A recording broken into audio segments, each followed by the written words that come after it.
कबीर के पद, हम तो एक एक करी जाना, दोई कहे तिन्हई को, दो जग नहीं नाहिन पहचाना। प्रस्तुत पंक्तियों द्वारा कबीरदास जी यह हमें बताने का प्रयास कर रहे हैं कि हम एक ही ईश्वर को जानते हैं, जिन्होंने इस पूरी सृष्टि की रचना की है। इस पूरी दुनिया के रचयिता केवल एक ही हैं, जो ईश्वर हैं। और इस पूरी दुनिया में हर प्राणी, सबके अंदर वो ईश्वर समाये हुए हैं। जो परमात्मा के इस सत्य को नहीं जानते हैं, उनको एक नहीं बल्कि दो मानते हैं, और ऐसे लोग नरक में जाते हैं जो ईश्वर को एक नहीं मानकर उनको दो मानते हैं। यानी आत्मा और परमात्मा एक होती है और पूरी दुनिया में पूरे एक ही ईश्वर की सत्ता चलती है। जो लोग ईश्वर को अलग अलग मानते हैं, इसीलिए वो नरक के अधिकारी बनते हैं। अर्थात ईश्वर को जो एक नहीं मानता, वह नरक को प्राप्त करता है। एके पवन एके ही पानी, एके ज्योति समाना, एक एक खाक गड़े सब भाड़े, एक एक कोहरा साना।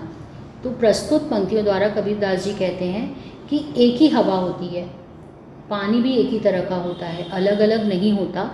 ईश्वर भी वैसे ही एक होता है। अगर इस संसार के हर इंसान के अंदर उस ईश्वर की अंश ज्योति के रूप में समाई हुई है, इसे पहचानने की हमें ज़रूरत है। कबीरदास जी साथ ही साथ एक उदाहरण के द्वारा समझा रहे हैं कि जिस तरह एक कुम्हार जो मिट्टी के बर्तन बनाता है, वह मिट्टी से अनेक तरह के बर्तन बना सकता है, वैसे ही ईश्वर एक कुम्हार की तरह है। उन्होंने एक ही मिट्टी से तरह तरह के मनुष्य की रचना की है।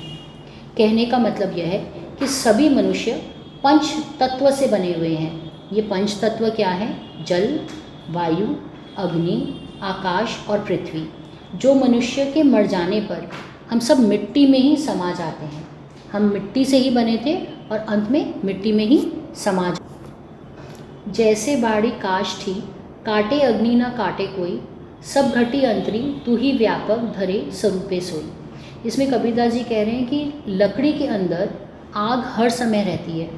सिर्फ लकड़ी को जलने पर वो आग हमें दिखाई देती है। जब तक लकड़ी नहीं जल रही है तब तक आग दिखाई नहीं देती है, लेकिन है वो उसके अंदर समाई हुई। इसीलिए वो कहते हैं जैसे बढ़ई जब लकड़ी को काटता है तो उसके अंदर वो आग को नहीं काट पाता है, वो सिर्फ लकड़ी को ही काट पा रहा है। वैसे ही मनुष्य का जो शरीर होता है, चाहे वो मर जाए, लेकिन आत्मा को कोई नष्ट नहीं कर सकता। आत्मा नश्वर नहीं है, वह स्थायी है, वह हमेशा रहती है, क्योंकि आत्मा परमात्मा का ही हिस्सा है। हम सब उसी परमात्मा के अंश है और वो अंश हम सब के अंदर है, बस हम उसको देख नहीं पाते हैं। जैसे परमात्मा सब जीवों के अंदर मौजूद है, इसीलिए सभी प्राणियों के अंदर, हमारे सबके दिल के अंदर ईश्वर अनेक रूप में मौजूद है। माया देखी के जगत लुभाना, काहे रे नर गरबाना, निर्भय भया कछु नहीं व्यापे, कह कबीर दीवाना। यहाँ कबीरदास जी कहते हैं कि वो तो दीवाने हैं, वो तो ईश्वर भक्ति में लीन हो गए हैं, उनके प्रेम में डूबे हुए हैं। इन सारे संसारिक मोह माया से वो बहुत दूर है। इसलिए वो कहते हैं मनुष्य जो फालतू का अभिमान करता है कि ये मेरा अपना है, ये मेरा नहीं है, हम सब मोह माया में डूबे हुए हैं। इन सब सांसारिक सुख सुविधाओं में हम इतने आकर्षित हो जाते हैं इन सब से, और अभिमान में डूब जाते हैं, क्योंकि हमें तो लगता है कि बस यही मेरा अपना है। सांसारिक वस्तुएं सिर्फ हमारी अपनी है, परंतु ये हमारी अपनी होती ही नहीं है, ये नश्वर है। इसीलिए कबीरदास जी कहते हैं कि संसार के सारे बंधन से हमें मुक्त हो जाना चाहिए और ईश्वर की भक्ति में लीन होकर केवल उनको समझने की कोशिश करनी चाहिए।